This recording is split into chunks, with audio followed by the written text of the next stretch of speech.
Dabar tos mergaitės likimas yra mūsų valstybės, mūsų Lietuvos likimas. Kaip seksis jai, taip seksis ir Lietuvai. Beje, kodėl iki šiol Seimas taip ir nepakeičia baudžiamojo kodekso, kad vaikus nebūtų galima privartauti nuo 14 metų? Taip, pataisa ta mano po pirmo pateikimo praėjo, bet guli jau tarp kitko guli. Pataisa guli tarp kitko dar nuo premjero Algirdo Brazausko laikų. Viskas aišku. Tai norit pasakyti, kad jie turi įtakos ir Seimui? Na, aš manau, kad ten yra, pagal tai, kas ten ryškėja, tai mes, viešpatie, mes tiek kartų šnekėjom apie fazanynus, apie butus Jūrmaloje ten ir visos Basanavičiaus gatvėje. Taip, mes šnekėjom apie žmonės iš Konstitucinio teismo, kurie turėjo ten visokių... Čia kur Latvijai turi? Taip, kur Latvijai turi. Liepoje čia buvo. Taip, Liepoje, taip, atsiprašau.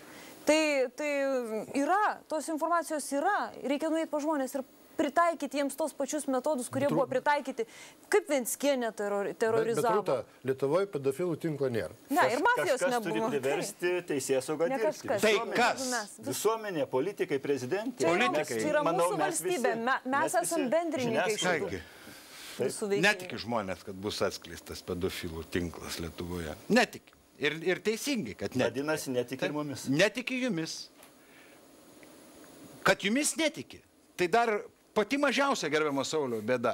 Vadinasi, netiki ir mūsų gale. Žurnalistų. Ir patys savimi netiki. Taip, mes netikim patys, bet jūs įsivaizduokit, įsigilinkit į vieną pačią baisiausią frazę, kuri nuskambėjo Rūtos lūpomis, kurią pasakė mergaitė.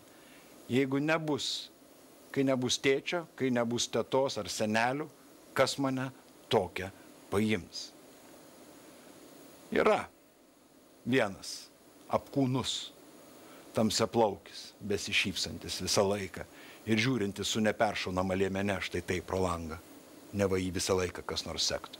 Ir yra dar kita jo draugelė, tamsiaplaukė, kuri galimai pardavinėjo tą pačią dukrytę, tam pačiam tamsiaplaukiui. Va čia yra tragedija. O ne tai ten, ar kas nors Komskis pravarė, nepravarė vagoną kontrabandos. Norkus paėmė, nepaėmė iš Vilniaus vandenų keletą milijonų. Čia yra nuliai palygintai su tai. Vat ir tokia baisi speciali laida. Nu, ką darysi? Gyvenime tikrai, mano galva, jau kuo toliau, tai vis labiau ne Marijos